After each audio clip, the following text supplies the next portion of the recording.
that you love me. I'ma tell our kids that I'm very lucky.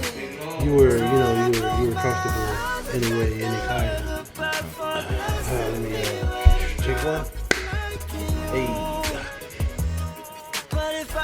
Take another one. Girl, I'ma lose my mind. I'm gonna lose my mind. I'm gonna lose my mind. Hey, what's up, y'all? It's Theki, aka Tekster, and I am back here today with.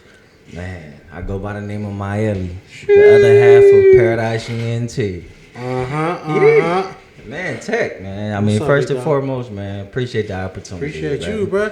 Happy New Year, by the way. Happy New Year's, man. Hey, man, how was your Christmas? Not long enough, but it Oh, was good. It was good. it was good. Yeah, it was Yeah. good. You know, time surrounded by family is always a good time for sure. You know, so Yeah, did you get what you want, man? man, I'm already blessed, brother. Hey, So can't complain. can't complain at all. Right. You know what I mean? So yeah, you know, the kids were Okay. happy, the wife is happy. You feel me? So Oh, yeah, shit. happy wife, happy life. Man, amen. I'm starting to learn that. Well, And I should have learned it before, but good luck, but nah. But I mean, yeah. all jokes aside, yeah, man, we had a great time. You know, That's cool, man. See family from near and afar. You know, the nice, whole nice, nine. nice.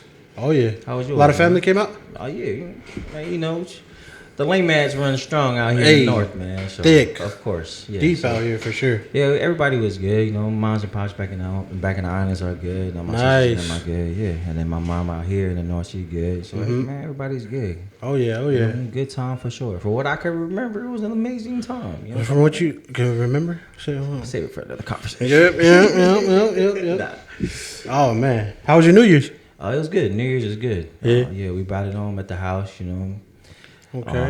What'd you guys do? You guys do a Man, big I thing? mean, or? you know, as a Polynesian, you know, Heavenly Father church plays a big role. Oh, for sure, Family. for So, sure. Yeah. So every year, normally we would be at the New Year's dance, you know, spending seen time with that, family. yeah. But this year's a little different. The day that it fell on Sunday, so we stayed home, ordered some food, you know. Sat around a bucket with everybody, had a good time. And, Nice. you know what I mean? Had a little family prayer and brought it in that way. Count Hey, down that oh way. yeah. So, something different. I mean, it was raining, but, you know, they were still popping fireworks in the rain. It's good. Man, for real. Anytime you bring in the new year, surrounded by the people you love, bro, it's always gonna be a good That's all one, that man. matters, you know what I mean? You just gotta, For sure. Gotta start off with the basics all over again. You know what Oh I mean? yeah. So, Oh yeah, man. I mean, that's the foundation that we're built upon as far as polys, period. Yeah. You know what I mean? No Yeah, matter no if you're doubt. Samoan, Tongan, Filipino, whatever, you know what I mean? Everybody. If you fall under that triangle, that Polynesian triangle, Ah, you understand me? Like that's it. It's good. For sure. Hey, so just so my viewers can know, like, how you grew up and stuff like that, can you tell them like where you're from, Man, what you know so- what I mean? Yeah, so for those who don't know, I'm full-blooded Samoan. Bro, he's Tongan. Don't lie. He's Tongan. I'm full-blooded Samoan. Bruh. All right, don't get the tongue into issue. Hey, but can speak better Tongan than most of you guys. I mean, I ain't That's a fact. gonna brag now, Molly. That's a My fact. wife might disagree, you know what I'm saying? But it is what it is. Nah, so I was born in American Samoa and I was raised in Auckland, New Zealand.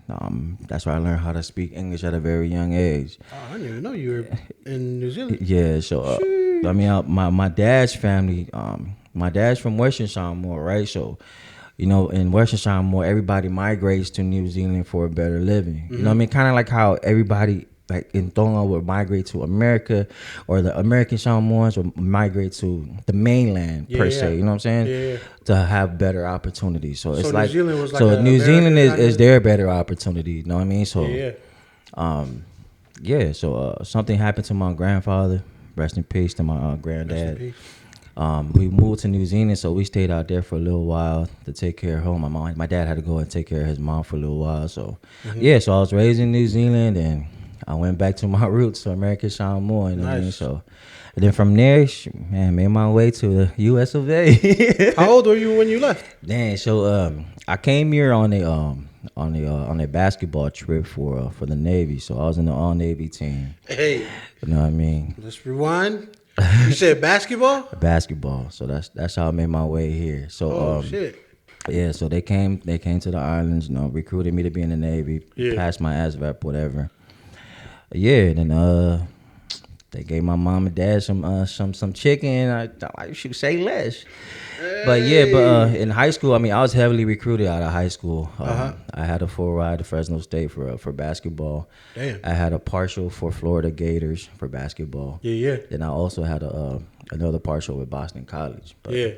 Were you still in the military at that time? No. This is before the military. So this is my senior year in shit. high school, right? And then I had like a bunch of JUCOs that gave me opportunities to come out here, but. And you're being recruited out of American Out Samoa? of American Samoa, yeah. So at a very young age, I mean, I'm gonna be honest, like, I mean, my upbringing, you know what I mean, like, we didn't have nothing. I mean, granted, looking back, I don't ever remember us struggling, but now that I'm older and hindsight 2020, and I look back, I was like, damn, that makes sense. You know what it is, bro? It makes sense now. But you it's know your what I'm saying? parents, Like, man. but my mom and my dad, like, they gave me the world. You know what I mean? So I never noticed that we were struggling. Yep. But at that time, when I was 18, when I was about to shine, like, I finally figured out that I can have an opportunity to give back. You know what I'm saying? So yeah, so I told my mom and dad, hey, this is for y'all. We left everything for my mom and my dad. That's signing bonus they gave me. Yeah, what we did. That's what's up, man. It's funny that you say that. Like, you didn't know you were struggling back then, but like, that's the same thing I be thinking about. I be like, man, you know, my mom had like 7 kids. Like, bro, like, how were we not struggling? And then in my head, I'm like, dude, we were kind of struggling, but we didn't know. Like, I didn't know. You know what I mean? Of course. Like, I didn't know that at our house we were just like eating, you know what I mean, like struggle food, I guess. You know what I mean? Yeah. But at the time we're like, dude, this all this food right here is a feast. Yeah. You know what I mean? So the biggest thing, like, I didn't know was like my parents made it look that way. Like, I never felt like I was without. You know what I mean? Yeah. So as I grew older, that's when I started to feel like, hey, like that's when I noticed the difference between now and then. You know what I mean? Like. Bro, our parents did it. I know. I mean, man, shout out to all the moms and the dads out there, man. Like, they, you know, they try to give their kids things that they never had. Bro. You know what I mean? I mean, yeah, we come up from a tough beginning as far as like upbringing, as far as, you know, our parents kicked our ass and shit. You know what I mean? But all of that like molded me to be the person I am. You know what I'm talking about? Like, that's how you become who you are. Though, I'm not saying I'm out here beating my kids too. You feel me? Like, I ain't. I don't know. I'm not. You know what I mean? I'm not. But I'm saying, like, it's just one of those things that I'm grateful for. That they instilled that hard work in us. You know what I mean? And here grateful we are. for all that. Here we are, man. It's just thankful for everything. For sure. But damn, bro, that's still like a big. I don't know too many like Islanders recruited from the islands to be in like an American sports, especially basketball, bro. Yeah, man. So back in my heyday, you know what I mean? I was like 140 pounds wet with Timbs on or work boots on. With the yate boots? I mean, we didn't even yate back. I don't even think I had boots, nigga. I had slippers, bro. Oh, damn. Nah, but it was crazy because it was so we played a lot of international games, right? So, and that was my first time ever traveling. I went to Tonga, nigga. I went to Tonga in 2002 to play basketball. Balled them up over there, huh? To play basketball. I mean, you know what I'm saying? We put the pause on them. We put the pause on them. You feel me? But nah. Anybody out there that was actually good against you though? Not so the at that time it was 2002. The King's nephew, he was playing for BYU at that time, and that nigga came out there and he was raw. He was a shooting guard, bro. He's like maybe 5'9", can shoot the lights out the gym. Yeah. You know what I mean? But that was it. Everybody else around them, they were all rugby players. Like, they don't really know how to play basketball. So when we played against them, right, our game plan was, all right, we'll just put 2 niggas on this dude and block him down. Everybody else don't trip. They don't know what the hell they doing, right? They were just bodies. You feel me? But but man, that was the experience of a lifetime. When I went there, first I was like, man, this.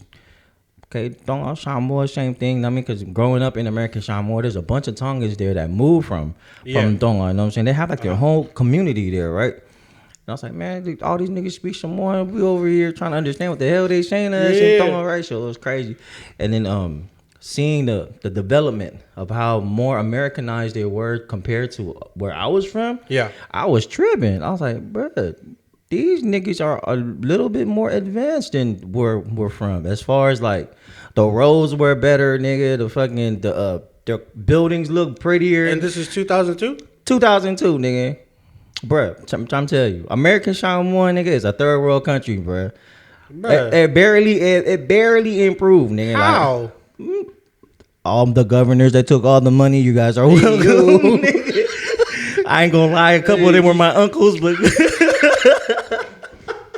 hey, Samoan politics just got in here. Man. Like, I don't know how, bro. I mean, I ain't gonna lie. My mom made me vote for some of y'all niggas I don't know, bruh. but You done stole the kids' money, man. Stole the road money. right. But it was crazy though. And then like just seeing the one thing that I admire the most. I mean, for those who don't know, like I'm LDS. Like when I mean, like me and my wife, like our families are Mormon. My dad is Mormon, whatever case is. But when I went there, bro, like I seen the church in every corner, bro. It's like a 7-Eleven damn near. Oh, in Tonga? In Tonga, nigga. Yeah. Like, if from American Samoa, bro, man, you have to go through the ghetto to look for the damn thing. Gotta go through the middle of the freaking village to find a church, bro. Like a chapel, a Mormon chapel, nigga. But there, he's like, bro, you walk down the street, oh shit, this is a church. What the? This is, you know what I'm saying? I was like, damn, it's crazy, yeah. Well, I mean, I would assume that because, well, just knowing, like what I know now is like they shut down everything on Sunday because everybody got to be at church. Yeah, you know what I mean, bro, it's a beautiful thing, man. Like to really witness like the cultural side of an island, bro. It's crazy. Yeah. I mean, we do the same thing in American Samoa. Like Sunday, everything it'll open early in the morning, like from 8 to like 10. And right then and there, all the stores are closed, nigga. Yeah. Like if you ain't at church, nigga, you better be in your house sleeping. It's like ghost town. Nobody driving around. Yep. The only people walking are in their Sunday's best, going to from church. You know what I mean? And every house is smoky, bro. Cause everybody and their mom is doing woo in the morning, bro. Yep. So. I mean, that's the type of. I mean, you wake up in the morning. That's what you smell. You just smell like burnt wood early in the morning. For sure. And then being a kid, nigga, if you wake up and you smell that fire, I was like, damn, my dad about to kick my ass. I woke up late, nigga. Oh, it's funny. My dad used to tell me stories like, man, you know, in Tonga, they never let you go anywhere until on Sundays, only church. Yeah. So my dad was telling me a story about how he ran away with some of his friends on Sunday. Man, he said when my grandpa caught him, started whooping his ass, started whooping his friend's ass. I was like, Dad, what'd you do? He goes, I got my ass whooped. I mean, like, bro, like, so, I mean, the biggest thing in Samoa, in American Samoa, that I could remember when I was a kid, right, was we wake up early in the morning and help my dad make the umu, right? We go to church. Mm-hmm. After church, we come and have our kongai, you know what I mean, our Sunday lunch or whatever, or brunch, whatever the case is. And after that, I always have these cousins like, shut up, let's go swimming. Let's go to the beach. Let's go swimming. Next thing you know, nigga, everybody jump in the car, come home. My dad be hella mad. I was like, hey, what are you guys breaking the Sabbath day for? I like pointing at my cousin like, this nigga did it. Can't rumble back with this nigga at all. It's his fault. It's your fault, Jerry. Man, shout out to my cousin Jerry, man. Hey. I miss you, bro. I'm weak. Yeah, man. But we should go there, or we should go to the waterfalls. You know, like, so in the islands, I mean, everybody is superstitious, right? So, oh yeah. You can't be hella loud in certain parts. You know what I mean? So we used to go to this waterfall. It's like right behind. Man, shout out my nigga Yosh, man. Right behind Yosh's house, man. Niggas used to get hella loud and come home with black eyes and shit. What? That's what you get. The ghosts hit you up to beat you up. I'm like, nah, that nigga got into a fight with a rock, nigga. Hey, you know any ghost stories? Nigga, man. I mean, shit, I seen this shit with my own eyes, bro. Oh, damn. It's a real ghost story there. Man, so this is, I mean, rest in peace to my grandma. So I remember one day, right? So my grandma came back from bingo. We were sitting in the back of our truck. We went and picked her up from the bingo. She said, oh, my arm is hurting. I don't know why my arm is hurting. I feel like somebody is pulling it, right? Mm-hmm. Nigga, so we got to the house. Her arm started bruising. I was like, what the fuck? And then she told me, oh, go tell your mom to go pick up my friend. Her friend was Ella. She was like one of the ladies that do all the fofos. So she does all the fotate bolo. You know what I mean? Yeah, so they came over there. I don't know. She did like some kind of mango skin mix, whatever. She was doing some kind of blessing. I don't know what the hell she was doing. I was sitting outside, right? And next thing you know it, bruh, my grandma started shaking. She was going into like a Pukete Volo phase. I'm like, what the hell? So my grandma was getting possessed. And next thing you know it, her head just popped back. Her mouth just open, right? And then like a whole different voice came out of her, bro. I was like, nigga, I was like 11, standing outside the window, nigga, looking in. I was scared as shit, bro. Then my mom was hella mad at they were hurting my grandma, so my mom came inside, like started calling out the ghost, nigga. And then she the lady was like, bro, but here's the crazy part. So my mom was over there trying to fight the devil. So what you want to do? Like, no, my mom was like, dude, why you go to my mom? If you got a problem, come to me, nigga. I'm like, bro, mom, chill. Chill, mom. With all the action, man. You know what I mean? But it was crazy. It was crazy though, bro. So, hearing the lady that was possessing my grandma, it was her sister-in-law, bro. So it was her first husband, which is my mom's biological dad, sister, right? I guess what her kids that used to live with us went and cried on her grave, saying that my grandma was mistreating them. But what actually happened was one of the girls that came over, she was doing some hoe shit at my house, and my mama beat her ass, right? She went told a whole different story. So yeah, and then it was crazy. So, but the scary part of this, bro. So I was standing outside of the window looking in as a kid. My grandma was mouth open with a whole different voice, and the lady was like, "Yeah, your husband is back home at the farm, looking over watching the horses." And I came here with 2 other people, and they're standing outside. I was outside, nigga. I was like, "Oh shit!" I was spooked, nigga. But then it was crazy. So after that, my mom, broke down, asked for forgiveness to let my grandma go, whatever. And then, the lady said, okay, this is it. I mean, she apologized too. Yeah. And then she let go, nigga. Like, bro, like night and day difference, nigga. When she said that they were leaving, bro, like all the bruises went away on my grandma's arm. My grandma woke up and said, oh, what happened? Why are you here? Who didn't? I mean, like, it was crazy. So I mean, being a kid, bro, I was traumatized from that. You know what I mean? I was like, man. I'm traumatized right now. I don't even want to hear about this. Shit, we can cancel this shit right now. Let's go on. There's a ghost in here.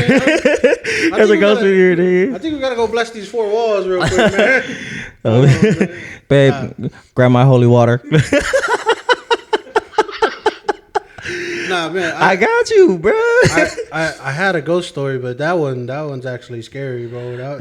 I mean, it was crazy, bro. I mean, being a kid, bro, like what the hell? Yeah. And then she said, yeah, I came here with 2 other people. They're standing outside. I was looking, I don't see nobody, my nigga. Like, what the hell are we doing?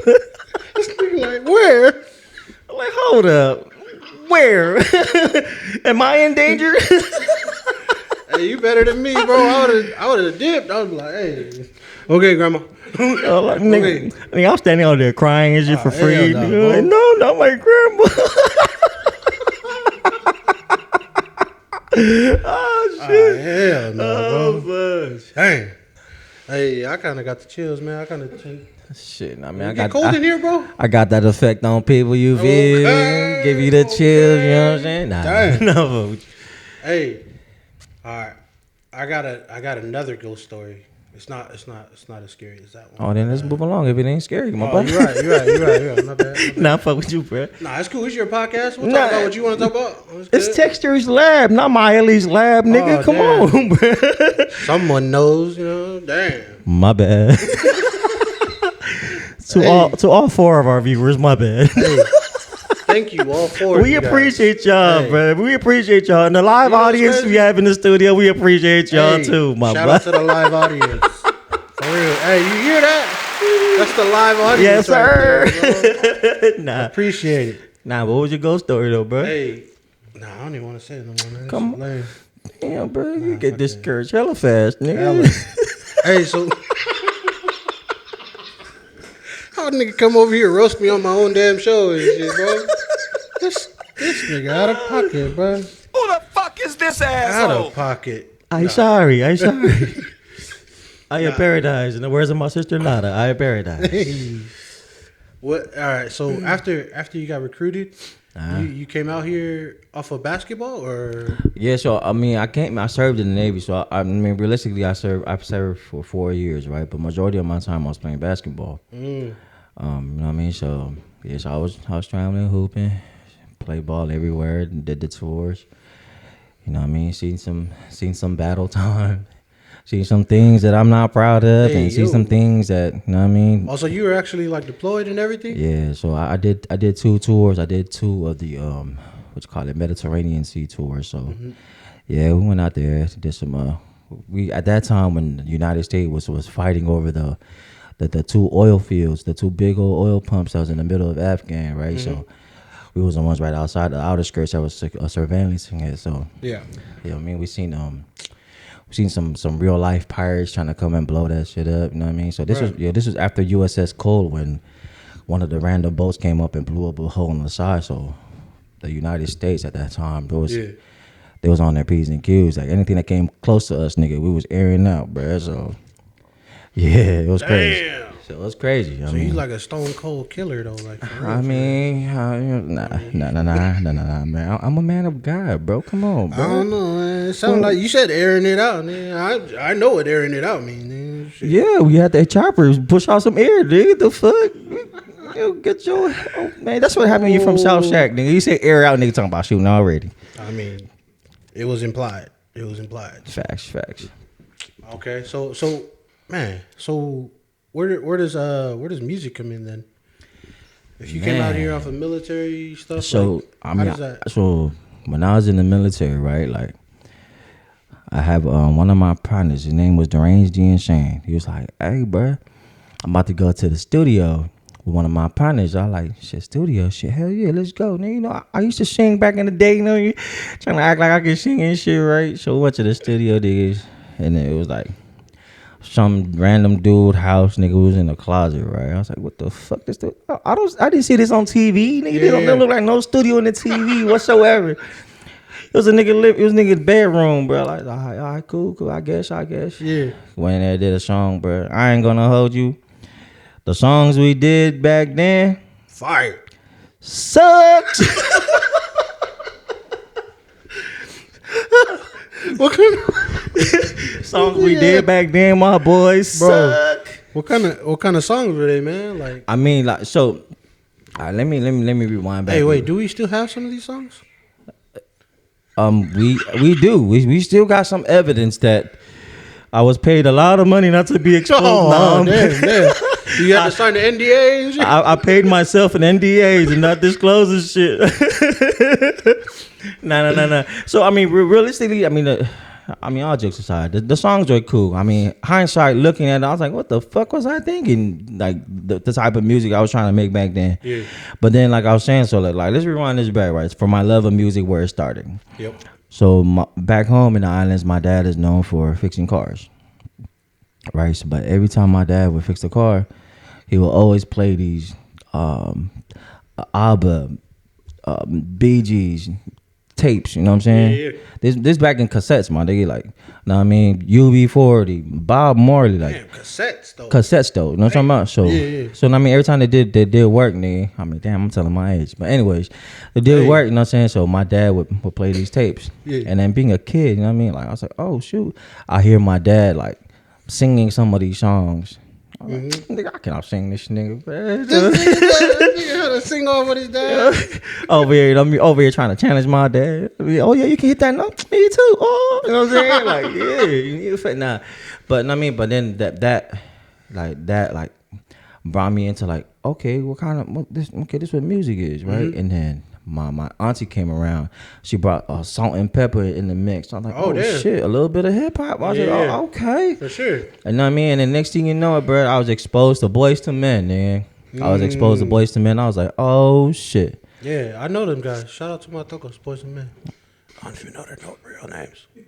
Man, I was like, oh shit, bro, these niggas, like this, like Harmony Central, nigga. I was like, damn. And then at that time, I was part of our choir, right? So I sang tenor in choir, but then I was like, man, I can't sing like these niggas. So for me to get better, bro, I had to go mimic everything they did, right?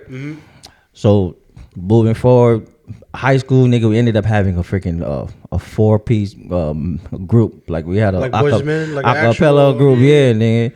And nigga, I was the bass, bro. I sang Temptation. bass, nigga. I was the bass nigga in this group, bro. So Yeah. But then but that's what brought me to music. I was like, man, like I loved all the harmonies. I was stuck with that. And I mean, Bone Thugs and Harmony came out. I remember getting my ass beat for having a Bone Thugs and Harmony CD. And my dad said, hey, you know these guys are cussing. Why are you listening to them? I was, it's good. My cousin Jerry said it's good.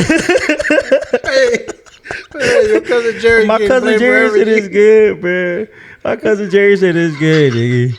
You know what I mean? And then like so when we had this 4-piece band, right? Live audience. We have this 4-piece band. And please excuse the noise back there. We have the 4-piece band, right? And then we finally got cable. So we finally got cable. Mm-hmm. It came with free HBO, nigga. And then that's when we came across NSYNC and Backstreet Boys, right? Yeah. So and that's when my dad, we had our VHS tapes. We recorded their Christmas performance they had in New York City. And that's when NSYNC just started getting big. Yeah. And then from there, nigga, I used to like try to sound like dance moves and everything. the whole nine, nigga. Can we get an exclusive dance? No thanks, no thanks, no thanks. 100 pounds ago, maybe, right? You know what I'm saying? I don't want to be sweaty and shit on your pocket, nah. But yeah, so my dad recorded the live concert, whatever. Mm-hmm. Man, from there, I swear I was gonna be the next Justin Timberlake, nigga. I've listened to all his songs, even when he went solo at that time. It was like we was listening to all his songs, and then man. So did you know you can sing, or did you like? I mean, at that point, you know what I mean, like, you know what I mean, growing and like going through like White Sunday shit, you know what I mean, all that. Mm-hmm. I was a nigga that they always asked to do the solos for all of the. Yeah, so you knew you had a voice. I knew I had a voice, but I like trying to find my own sound at that time was a little harder than it should. But you know what I mean, as a kid, like you get influenced from a bunch of things. You know what I mean? Yeah. Like, I mean, at that time, I didn't even know there was Spanish music, bro, until Selena the movie came out with J-Lo. I mean, shout out J-Lo. And I mean, back then, I was like, oh, shoot. Who the hell is Selena? Damn. Who is she? You were getting introduced to all types of different music? music? Yeah, so all types of different music, right? And then, I mean, before I met my wife and my brother YBM, right? Mm-hmm. And everybody around us, like, reggae wasn't really that predominant in my music selection. Like, damn. My heart and soul is R&B, bro. Like, yeah, I can see that. You know I can hear that in your music too. Everything is like all the old R&B singers. Like, man, my all-time favorite singer ever is Sean from Boyz II Men. That nigga got the dopest voice alive. Yeah. If you hear me, Sean, bro, man. Togo, just come on the podcast one time. I'm gonna tag you on Instagram, my boy. Sure. Man. When he came around and then when I was in Virginia, so when we were making music, right? Yeah. So I was in Virginia at the time with the range. We was at the studio, and this nigga Trey Songz dropped that album to us. What you call it? That Gotta Go the album. Oh yeah, you know yep. Man, from there on, bro, that's when I pretty much embodied that sound, bro. That's all I was trying to like, man. This is it. This is the sound that I want to push. So we try to make some songs similar around there. Yeah. Nowhere near that quality, but hey, so that's what your music was based off of, kind of like that sound. So that's that sound. So, and then fast forward to where like when I met my wife, met Mo, you know what I mean, and that's the sound that I. Hey, shout out YBN, man. Thanks man, for shout out to my brother, man. Yeah. And that's the sound that I brought to this poly movement that was called. You know what I'm saying? Like, no doubt. I mean, I can honestly sit here and say that I don't think there's any poly artist that sound like me. No, none. You know what I'm saying? Not no cocky tip, nothing like that. But I feel like more poly artists are they're accustomed to doing reggae shit, not really necessarily R&B. I think if it is a type of R&B, they're more leaned on to hip hop. You know what I mean? Yeah. You know what I mean? And that was my goal when me and Mo decided to really make music, bro. It was, we didn't want to sound like everybody else. Like, we wanted to stand out. Yep. You know what I mean? And I feel like we have a high influence on a bunch of people that are around us. Yeah. Based on sound, what they try to look like, how they try to, you know what I mean? Yeah. Like the samples, like all that, bro. Like I feel like Mo and myself have influenced a bunch of the polys around us that make music, trying to sound a certain way. Now, with you saying that, is it because like you guys were around other poly artists that were doing something, but they weren't doing what you guys were doing, and they just picked off of that, or was it just like a?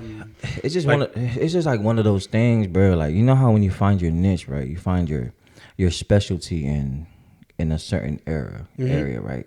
A lot of people will try to imitate, duplicate, or try to repeat, emulate you, kind of exactly. You know what I mean? Okay. So I mean that's what I feel personally. That's what I feel. Well, I mean, shit. You know what I'm saying? Because I mean the proof in the pudding, man. Like a lot of people that came around us, what they sound before, than what they sound after they. They came around. I was like, oh shit. Okay, I see you, bro.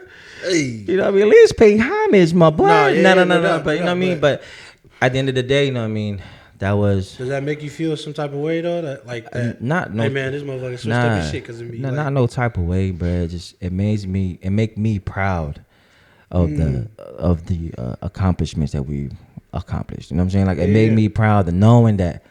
Okay, I had that influence in certain people. They won't admit it. They're like, man, such and such before you. I was like, bruh, you didn't sound nothing near that before you met us, nigga. You and Mo have like your own sounds, and that's something I could say like not a lot of poly artists have. Like poly artists, they all have this like, I don't know. It sounds like I'm dissing it, but it's like they all have this like happy-go-lucky type sound, and it's not. See, and that's I mean, shout out to the poly movement. I ain't trying to take nothing away from y'all, you know what I'm saying? And that's the downfall of music that we have is everybody try to sound like somebody that's already sounding like somebody. You know what I'm saying? Yep. I mean, I get it. I brought out the same idea but I came out with my own version of what I wanted to sound, and I stuck to my guns. I stuck to everybody that asked me, "Oh man, why you ain't making no more reggae songs?" Like, bro, I'm not a reggae singer, bro. Yeah. Like, I'm not even a singer, to be honest. Like, I just love making music. Like, making music is something that is therapeutical. You know what I mean? Like, it's therapy for me, bro. It's, for sure. It's my. I mean, I don't know. It's a whole bunch of other shit, though. Yep. As far as like seeing the influence that we did bring around, like, it was cool, man. Okay, so it's great to see that. Like when you started music, right? Can you remember your first concert? Man, my very first show. Your very first show. Can you remember that? Damn. Yeah, I do. So I'm gonna need place. I'm gonna need time. So there details, bro. My very first free show I've done for a promoter, my nigga, or what we talking here? Hey man, just like your very first time I stood on the stage. Yep. All right, so check it though, right, man. Shout out to Joy, man. She rest in peace to Joy of DDE, the Diva Entertainment, and also, man, shout out to Cheesecake. Man, the factory or nah, Cheesecake. So man, so my sister Cheesecake, right? Hey. She made our first group shirts that we wore, nigga. Nice. We out here thinking we was the Temptations, having matching shirts and shit. Ain't nobody coming to see you, Otis. Know what I mean? Nah, but so that was my very first like actual legitimate concert outside of the people I know. You know what I'm saying? Where was this at? So it was in San Francisco. It was downtown San Francisco. Yeah. This was like 2009. Cheesecakes was outside in the parking lot. We're finishing up our shirts. She was finishing our shirts outside in the parking lot. Yeah. She brought it in. And that time, have you heard of a group called Down One? Guess that I have. So there's a group called Down One. They were big on MySpace, nigga. And these were shout out to my brother Isaac, man. So these niggas were big at that time. Yeah. And they were the headliners, right? And that's when man, shout out to my also Flymar. Flymar was big at that time. Yeah, so they were the niggas that headlined the show. We were the openers, right? Yep. Nigga, we were from Shack, nigga. In the middle of middle of San Francisco, nigga, like poly artists that are already known in their area. Yep. They didn't know who the hell we was, right? Yeah. Man, we dropped that "Let Me Know" song on them, bruh. Oh. It was, but that was our first, well, my first group performance. Yeah. With Paradise Ent. You know what I mean? At that time, I was going to college in South Dakota, so coming out here was hard. Really, you know what I mean? Like people were like, "Hey, what's up? Want to come do this show?" I was, "Oh yeah, shit, just pay for me to come out there." "Oh, yeah, well, we can pay for you, but how about?" I was like, "Oh yeah, just pay for me to come out there. You know what I mean? Take care of me, whatever." Yeah. "Oh, we don't really have that many people." Like, what the fuck, bro? So you want me to do it for free? It's, if you can, find a ticket to come out here, man. We got a spot. But I mean, that's how. I mean, this is just rough beginnings. You know what I'm saying? So and this is you in South Dakota? Yeah, this is me in South Dakota. So they wanted me to come to California, my nigga. Bruh. To fly all the way over here. So pay for your performance. To pay for my performance, nigga. I was like, bro.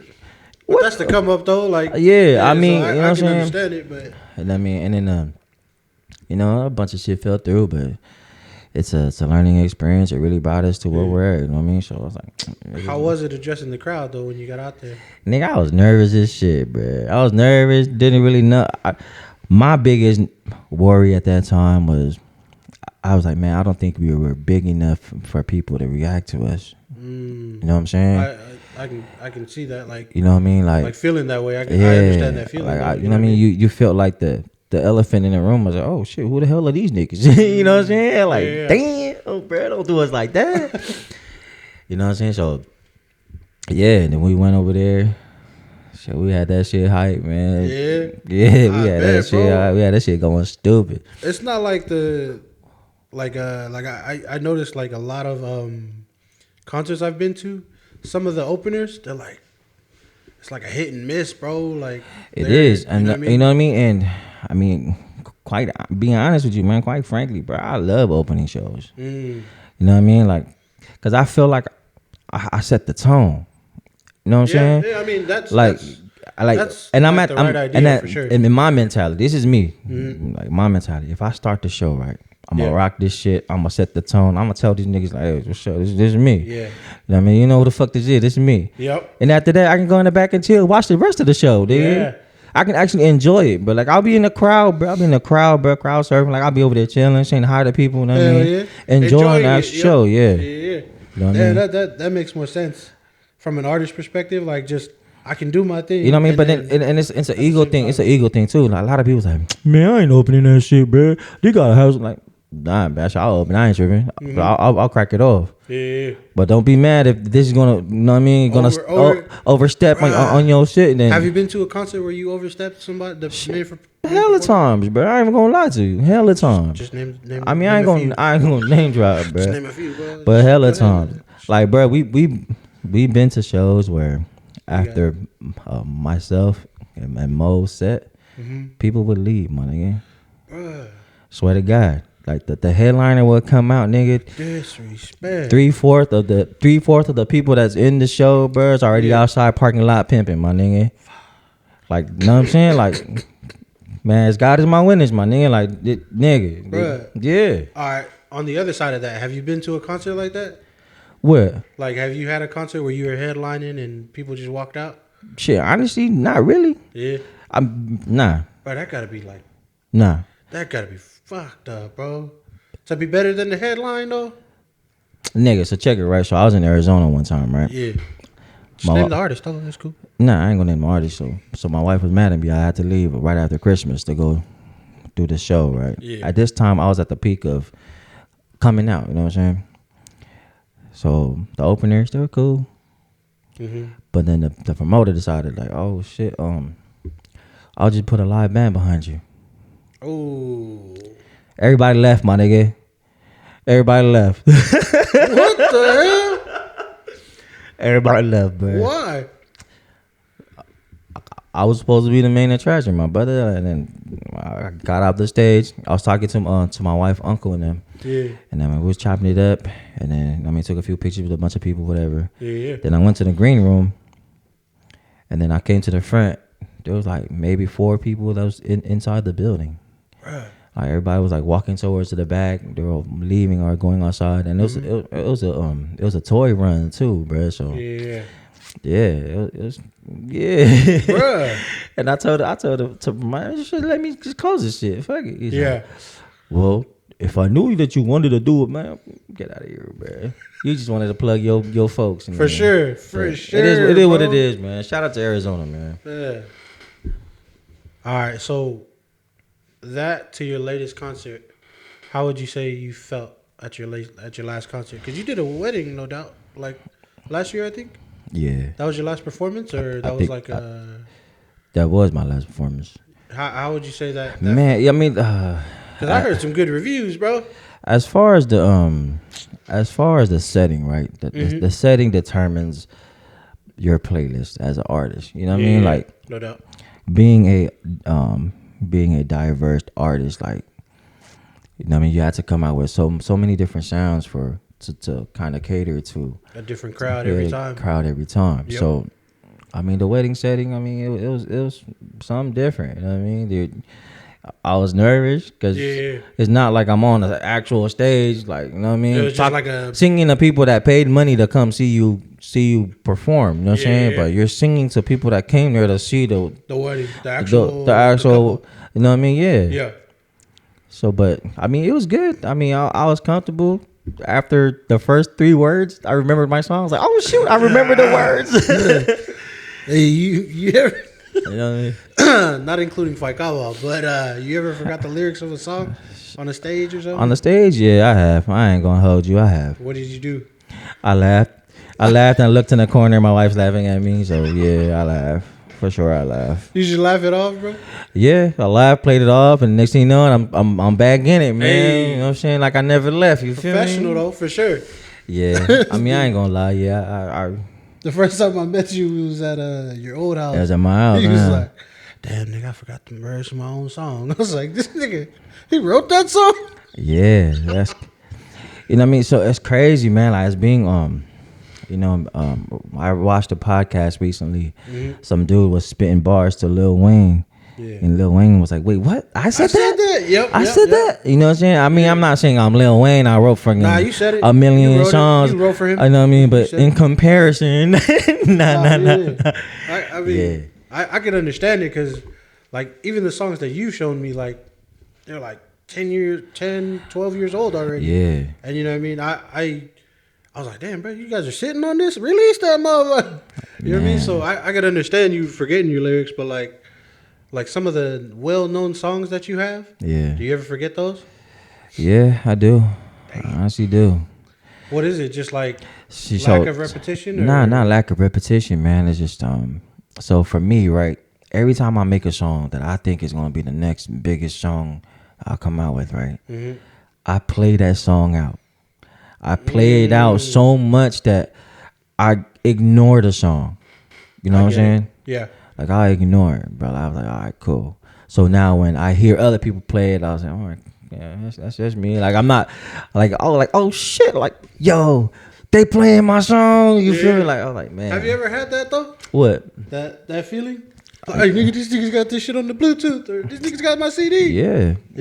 But when I started off, my goal was I wasn't gonna cuss in any of my songs. Mm-hmm. You know what I mean? I was gonna make songs where anybody can play it any time of the day. Yep. In front of kids, in front of your mom and your dad. You know what I'm saying? Like, you can be able to put on Maeli. I'm like, oh, yeah. Yeah. You don't have to worry it's about the changing vibe. the song. Yeah, you ain't gotta worry about this. That was my goal. You know what I mean? I remember growing up, niggas be playing the same CD over and over. Like, oh shoot, this shit, that. All the OGs vibing too, right? So that was my goal. So when the first time I heard my song outside of the people I know, I was like, damn. Juiced? Yeah. I was like a kid, and I was like, oh shit, that's me. Yeah. Hell yeah. I mean, I could only imagine just that because I always see it on TV shows, like, hey, that's me on the radio, that's me, like. Yeah, so I mean, when I first ever made it on a main radio station, right, in a big radio station, I was in South Dakota, man. Rest in peace to my brother Young Smiles. Man, we did this song called "I Want You." It was produced by Rapid Tracks. No, it wasn't Rapid. It was Vibe Beats. Vibe Beats sent to this song, whatever. We did the song. Like the song went around the whole community so well that even the radio called us in to have an interview and did a live drop. Hey yo, man, and then like That's what's up. so you know what I mean. So they did the live joint, and next thing you know, it was on rotation. Like it was on rotation at the radio station, bro. oh nice. Yeah. So when that happened, man, like I mean, being my first time going solo, I just started going solo, trying to make a sound for myself. Yeah. Finally made it on a radio station. You know what I mean? Is this before or after the This Is Me album? This was before This Is Me album. Shit. Yeah, this was before This Is Me. Can people still get this song? Or Yeah, for sure. Yeah. This song is actually still out. Now, what we ended up doing is we took the radio version of that song that we had Young Smiles on there. I took Young Smiles off and I put Cepha from Sacramento. Shout out to Cepha. Shout out Cepha. You know what I mean? At this time, Cepha was still in Sean Moore at the time, so he was in Sean Moore at the time, so. Yes, and then I was thinking to myself, all right, man, what other way to kind of break into Sacramento is putting Sacramento's very own in my music that I'm trying to put out. You know what I'm saying? I mean, I'm not from Sac. You know what I'm saying? Like I live here. I mean, but you rep it though. I mean, I put on tough for Sac though, for sure. Sure, you rep it. You know what I mean? When niggas say Sac, nigga, they mention me, Mo, Finn, nigga. Yep. Let's be honest. Sure. Let's be 100% honest. You know what I'm saying? Hey, I'm right there with you, bro. Like I seen that, I was like, man, you know what? Let me get into one of my segments. Let me get this. So, let's go. Let me put this down real quick. Now, this segment is basically called Sacramento in the house. Sacramento in the house. So the segment was basically just called Sacramento in the House. Right. And I just wanted to say, like, because, you know what I mean, most of this podcast is about Sacramento, bro. Yeah. So, was there ever a feeling where you were just like, damn, yeah, I'm a Sacramento nigga. I'm from Sac. You know what I mean? Like, have you ever had that feeling? I mean, damn near, honestly, I'm from Sac at this point. You know what I'm talking about? Nah, I know, but I mean, like, because you rep it for sure. But did I ever have that feeling? Have you ever had that Man, feeling, every bro? time I step out of these boundaries, niggas, I'm from Sac, nigga. On my mama. Yep. Every time I go, where you from, man? We from Sac. Yep. You know what I mean? But, like, have you ever had that, like, yeah, yep, that's us. That's me. That's, you know what I mean? That's where I'm from. Still waiting on this beam team to make this happen. Hey, like the beam. Nah. But honestly, nah. I never really felt, you know what I mean, like, had that feeling of like, oh shit, you know what I mean? You know, Sacramento but it's not even like that. It's just like knowing that every time we step out of these boundaries, or even people see us, oh yeah, they from Sac. They know who he is. You know what I'm saying? So I mean, I'm damn near from Sac, man. Nutty North to be exact. You feel me? Hey yo, put on for the antelope niggas, bro. We from the lopes, bro. Not from the lopes. Nigga from the lopes. We from the lopes, man. Shout out to my nigga Corey, man. We from the lopes, man. My nigga Corey and from the Choke, lopes. nigga. Shout out. We lope, man. Bruh. Nah, so the hell? Yo, now you wanna work? Nah. But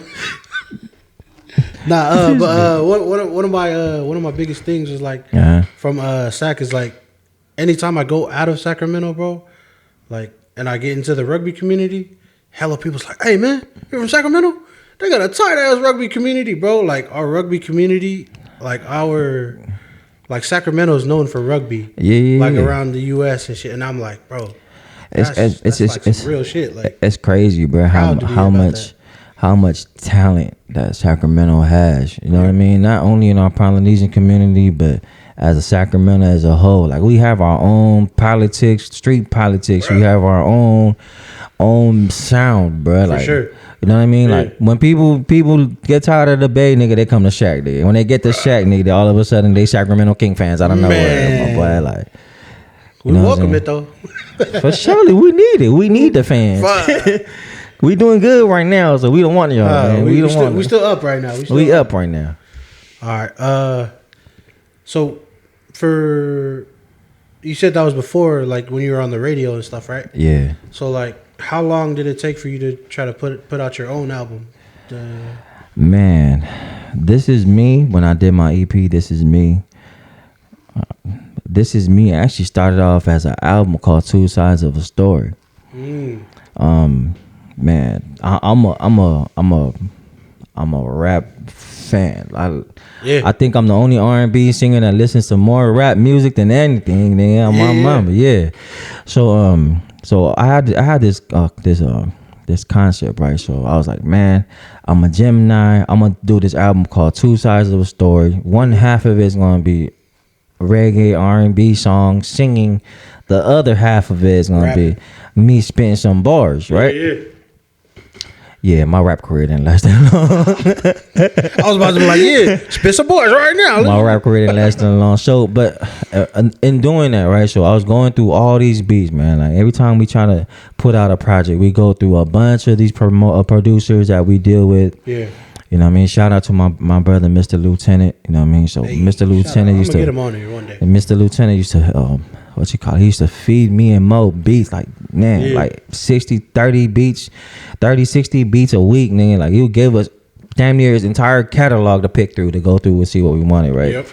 We'll tell him, I say, hey, man, this song is hot. I want something similar or something with that type of vibe. You know what I mean? Yeah. But anyways, like, going through all that, as the person I am, as a perfectionist I am, I mean, it wasn't something that you were... Nah, so, I mean...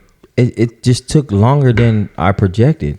You know what I'm saying? So then it took so it's Two Sides of a Story. I was already 2.5 years in, because I started doing that when Mo was recording Know Your Roots Volume 1. Yeah. You know what I mean? At that time, we were still doing project as Paradise Ent. Then that's like all three of us trying to put together songs. Mm-hmm. And then on top of that, I was helping Young Smiles put his shit out at the time too, because he was recording at the same studio in South Dakota. Yeah.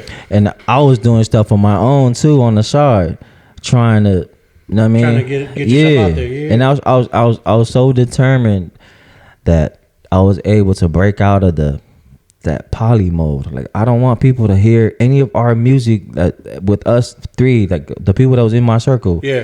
And that's, oh yeah, he poly. Like, I don't want people to hear that. You know what I'm saying?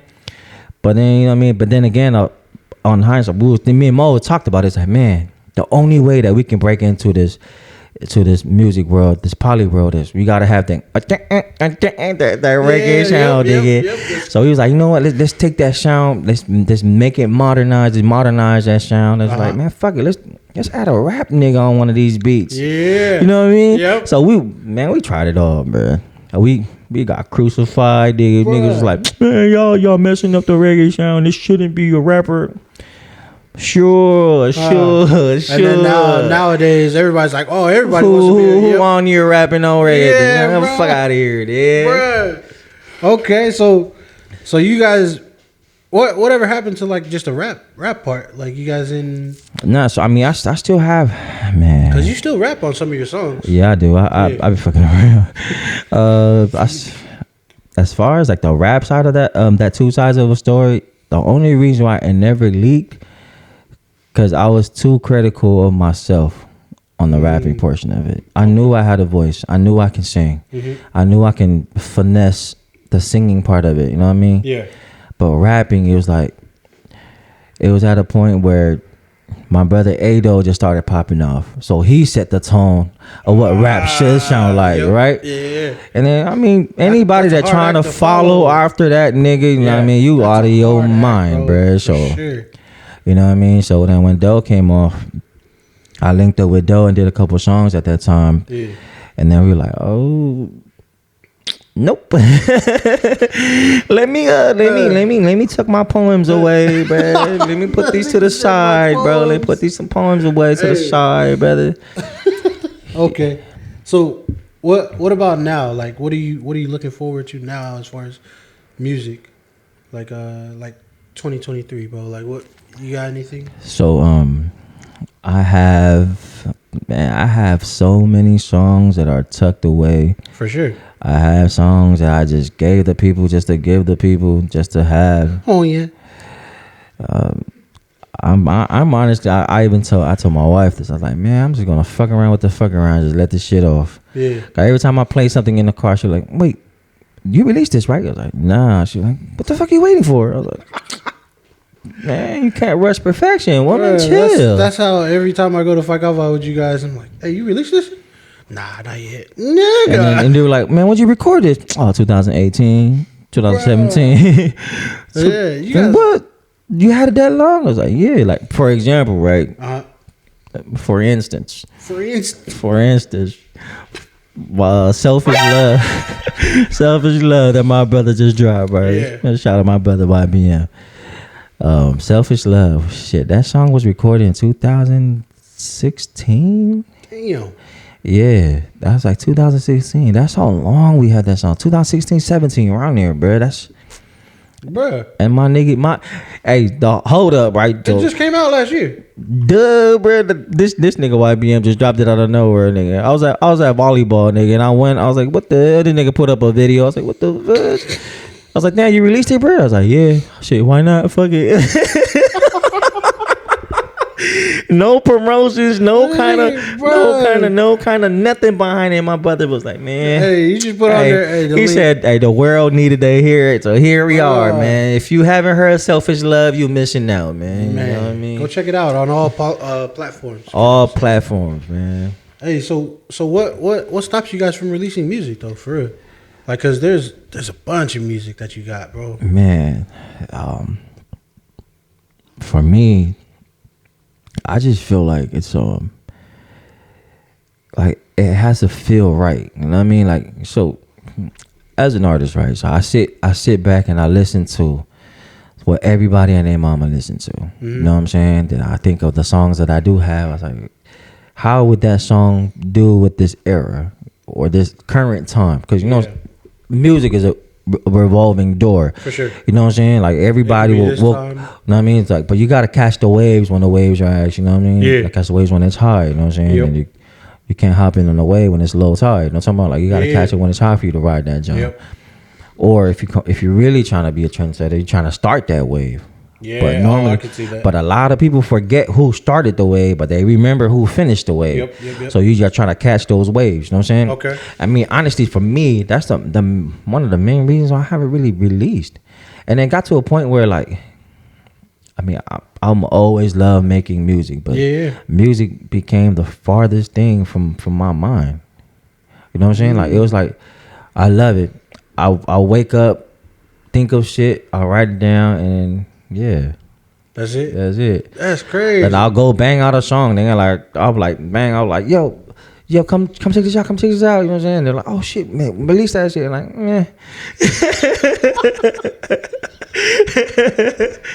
I was like, I'll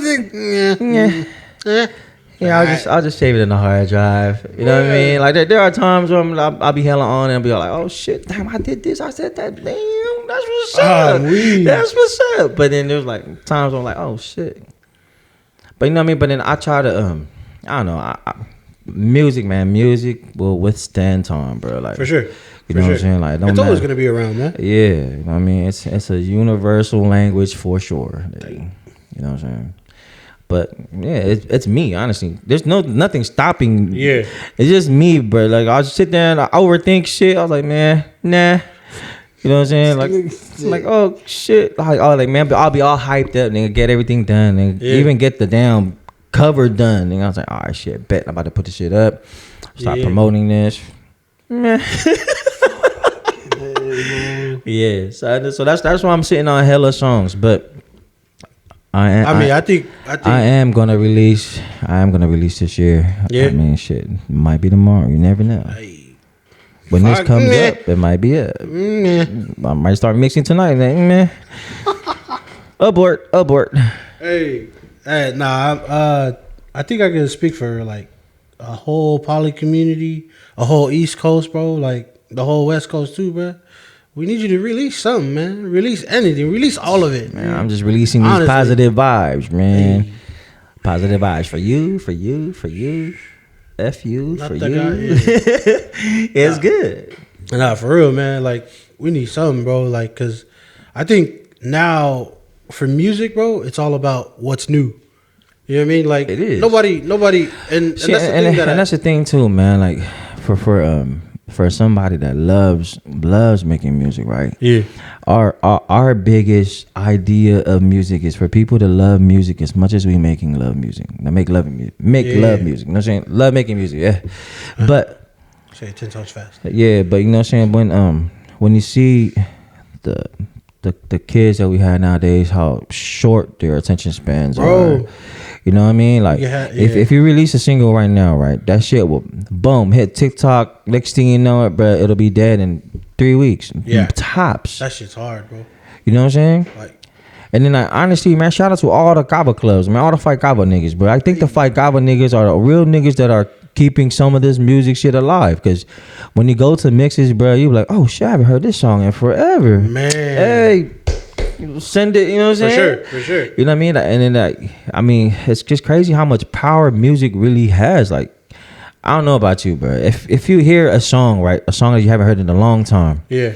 and the first time you hear it, all of a sudden your whole outer body experience go to the exact last time you heard that song, the people you was with, nigga, and that's when you're like, oh shit.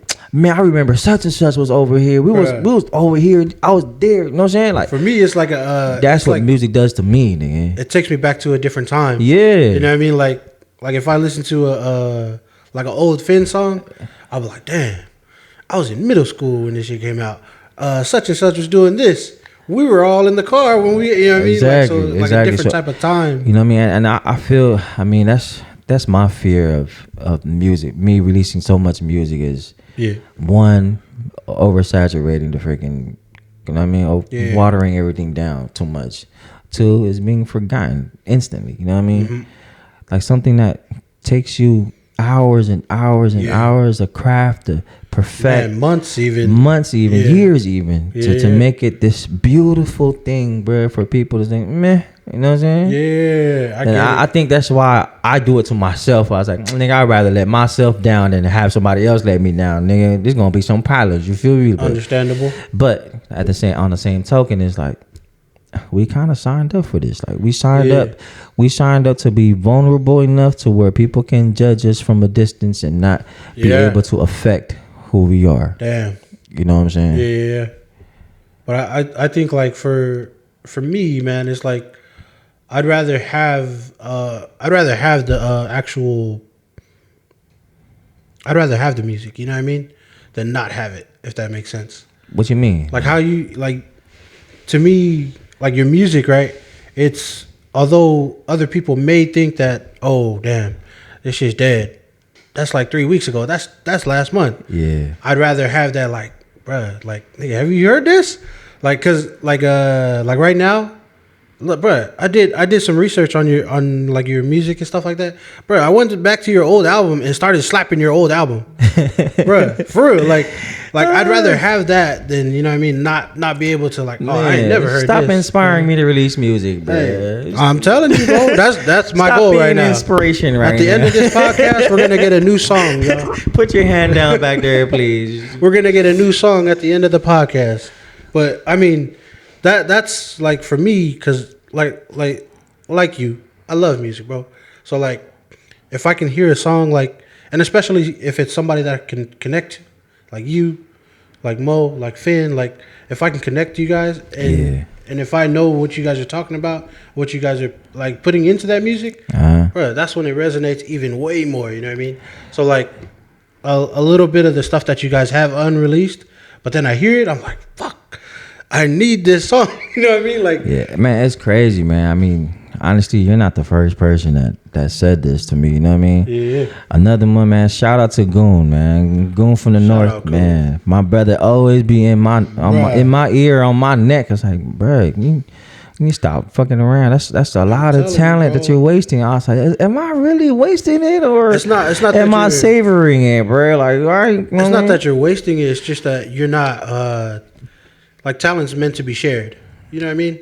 So like if you can put on for something and like actually show your work, I feel like that's where your talent gets used the most. If you can show your work, you know what I mean? So like if we can't hear it, then we're like, damn. You know what I mean?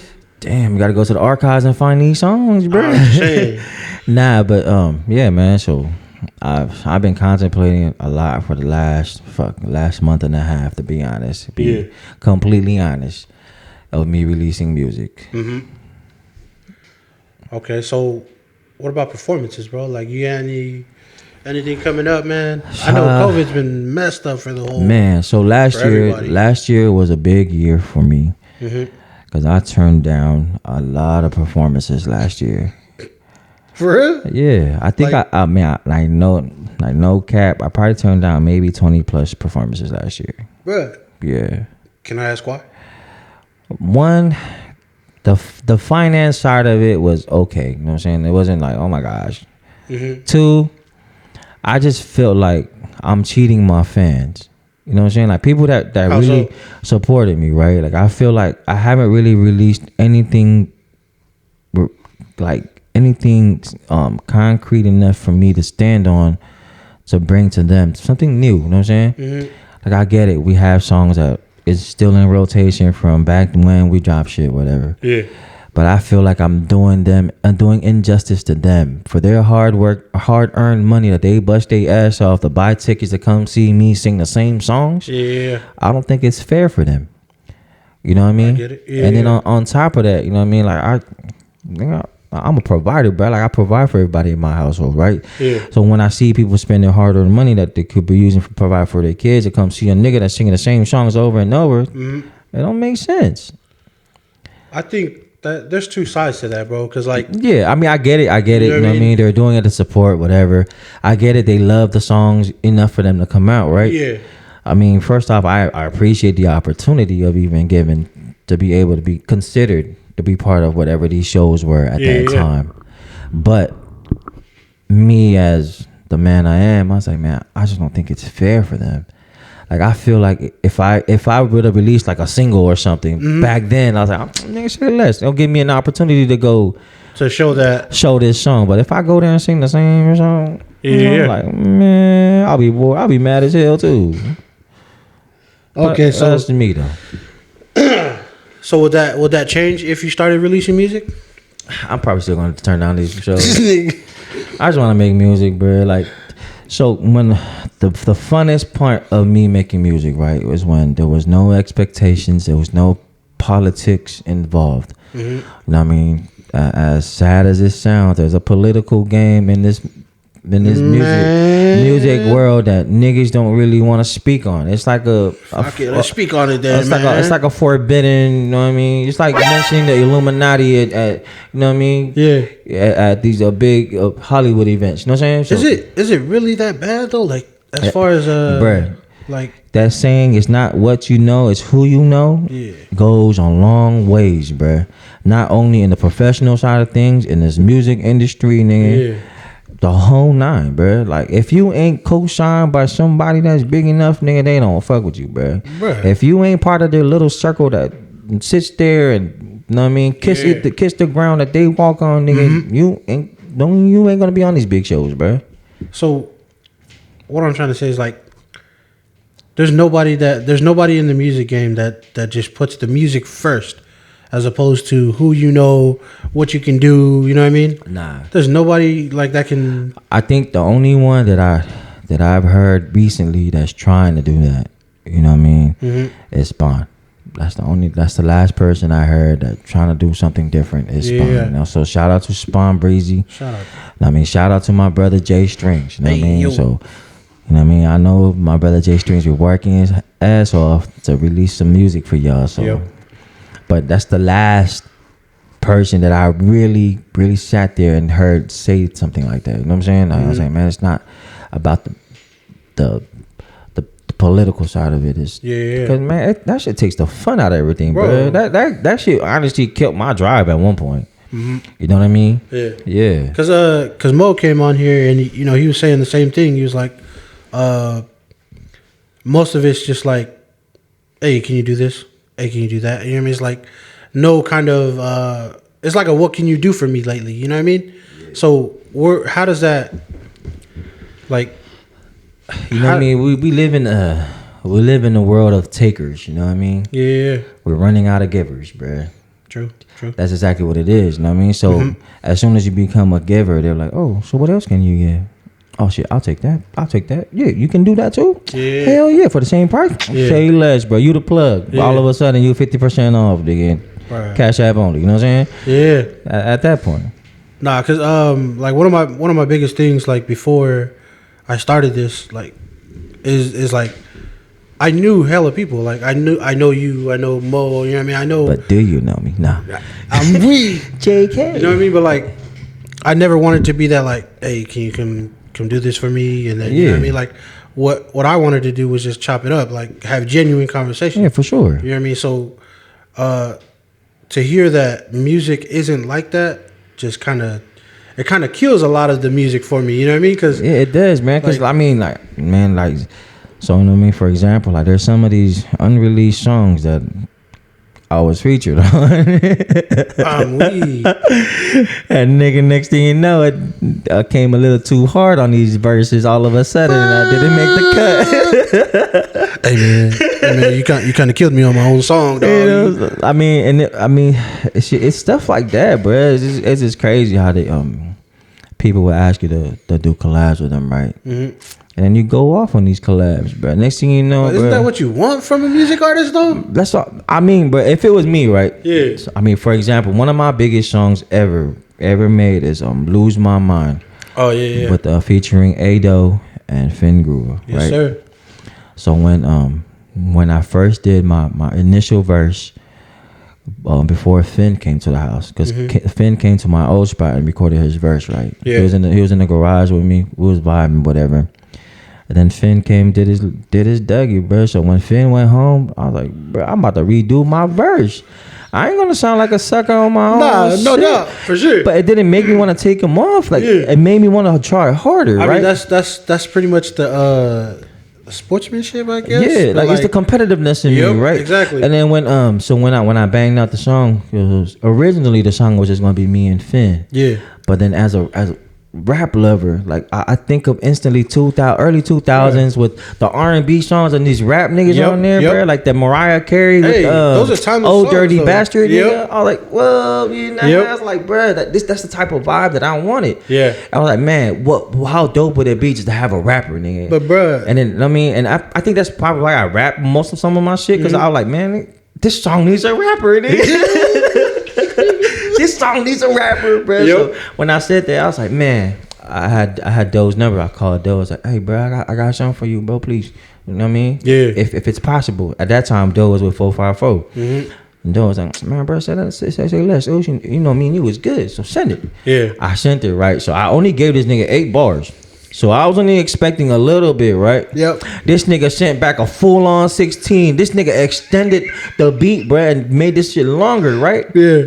I was like, bro, this shit slapped. Man. Because initially it started off with me, Finn, and then Doe finished it as the rap part. Yeah. And I was like, nah, I'm gonna switch this shit around. I'm gonna put this nigga in the middle. Yep. Just to surprise people. People would they're like, oh at shit. the end though, yeah. Yeah, but I put the long part in the middle. Yeah. Just so like, okay, but then I'm gonna let Finn close out. Finn the closer, so you know what I mean. Finn got that voice like, okay, you know what I mean. This is for your baby mama. I lost you, whatever. You know what I'm saying. So I put Finn at that end spot. I was like, man, this is it. And then it was crazy, right? So crazy. So when I presented this song to my management at that time, man, rest in love to big bro, Bo. I love you, bro. But Bo was like, man, this is not it. I don't think this song would get that traction you want. Yeah. Cause he was like, it's too R&B, bro. Like I want some reggae, some reggae from you. I was like, man, in my heart, I was like, nah, bro. Like this is it. Like I think this is my joint. Like this gonna pop. But but at that time he wanted that Lucky Dube sound. Like at that time, Samuel just released Lonely Man. Yeah. You know what I'm saying? So Lonely Man came out. So he was riding that vibe because we were getting calls for shows just off of Lonely Man. Oh shit. And he was telling me like, bro, like I get it. The song is great. Don't get me wrong. The song is phenomenal. But the timing, it's not right now, bro. Okay. So in my head, I was like, man, as stubborn as I was like, fuck it. I'm going to release this shit on SoundCloud just to see what people would think. Yeah. Nigga, that shit hit 100,000 over 2 weeks, nigga. Bro. That shit boomed. I was like, whoa. Bro, the feedback I was getting, bro, it was in rotation in New Zealand, bro, like on a daily basis, nigga. Oh, yeah. Yes, it was New Zealand, Australia radios picking it up, bro. Even Dubai radios was playing this shit, bro. I was like, whoa. Who's listening in Dubai, though? I don't know, nigga, but they was slapping. Man. And because you know how when you break it down, it tells you every country how many times they played it, who played it. Hey, I was like, bro, I was dumbfounded to see that, bro. Yeah, but I think it's some of the ones that you like that you kind of put your heart in, and you like you know how you said it, like, bro, I know this like, is a slap. I knew that was it, bro. Yeah. So, and I told Big Bro, I was like, Big Bro, just let me let this go. Let me get a post, nigga. That shit hit. It's like, bro, we gotta shoot a video, nigga. We never were able to be in at the same time for us to shoot a video. Like, even when we went on tour, we, you know what I mean, we fucked around with the idea of shooting a video, but it never came to fruition. But yeah, man, shout out to all of them, bro. Shout out to Mo Music for making the beat. Yep. Shout out to Doe. Shout out to Finn. You know what I mean, for putting everything together. And also shout out to Nika for putting together my flyer. And also, man, shout out to my wife. She took that picture. Hey, telling you, this live audience, bro. It was crazy. But it was crazy. So check it right. So I was at a concert. I was at one of the best concert I ever been to, right? Yeah. We just came back from Thunder Valley. I was in a good mood. Then I got the call. I was like, hey, bro, I need some better photos for this cover he's trying to create. You know what I mean? So Nico was our IT at the time. She was behind doing all of the little jits and jabbers for us. You know what I'm saying? So I was like, all right, cool. I was like, damn. I was thinking to myself, like, what kind of picture can I send them? Like, I was at that time. I was like, man, I'm gonna help my brother too at the same time, because he looked out for me. Yeah. So that's why I wore that Dream Big Talk Small hat from C5, man. Shout out to my brother C5, man. Love you, bro. I miss you, bro. You know what I mean? So C5, I had the C5 hat. I was like, man, you know what? I'm gonna do this. Those are the things, trying to be cute and shit. And then, yeah, boom.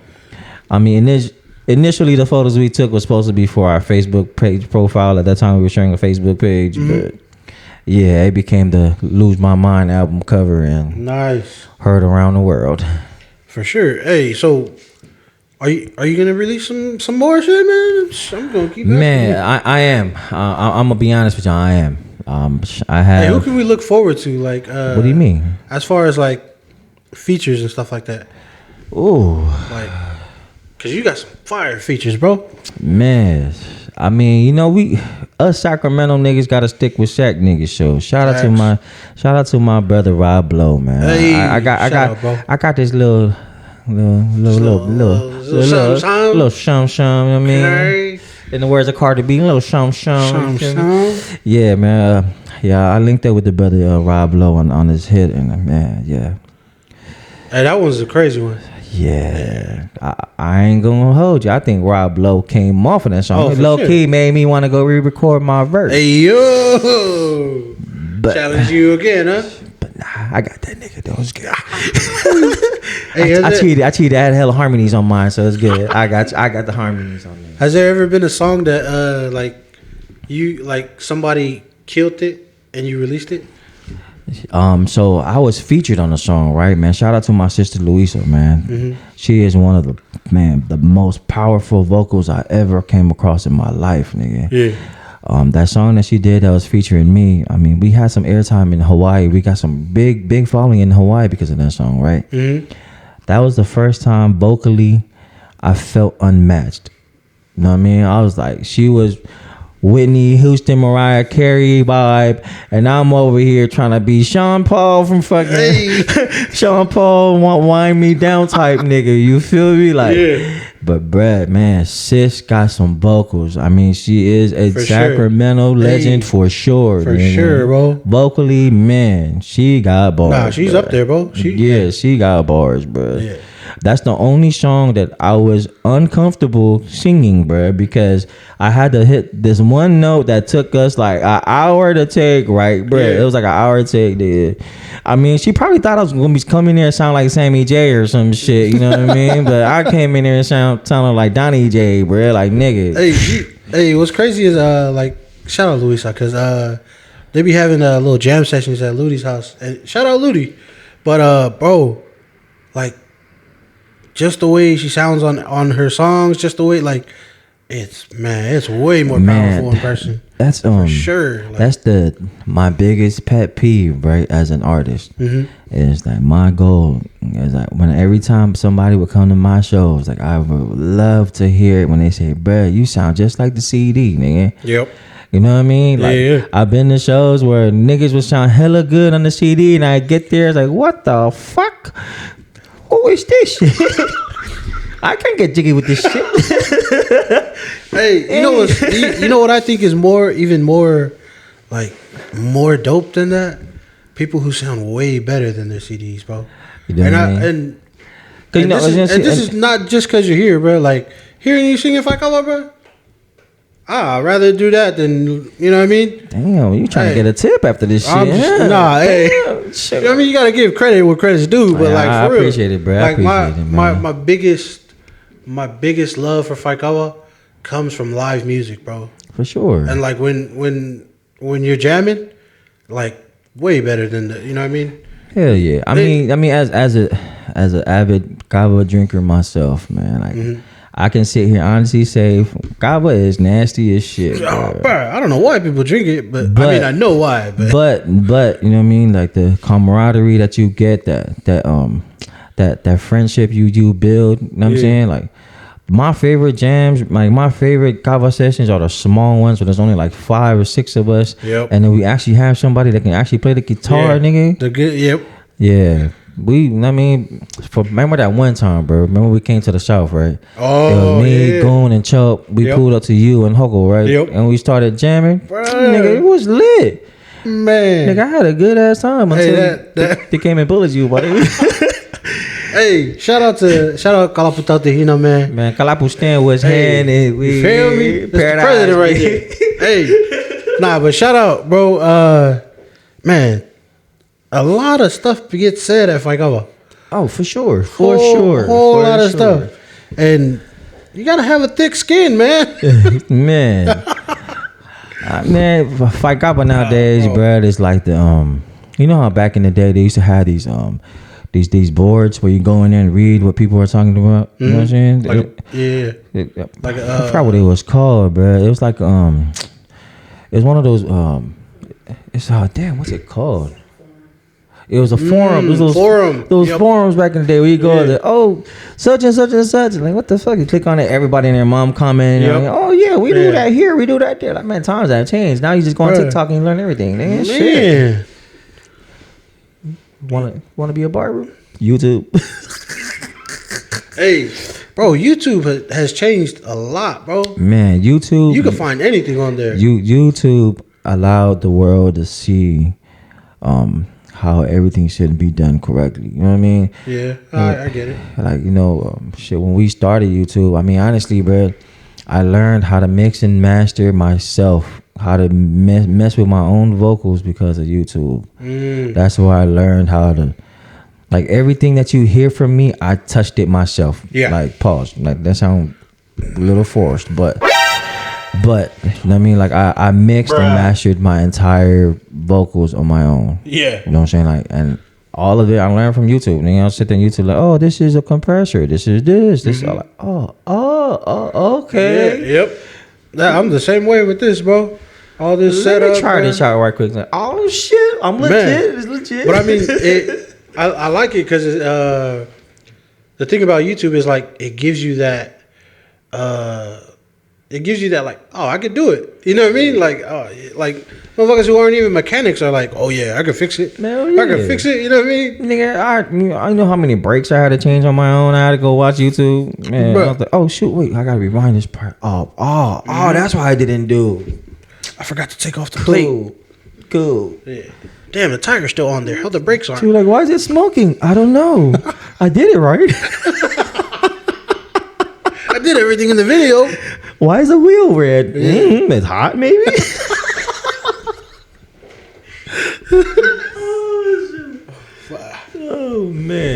Oh man.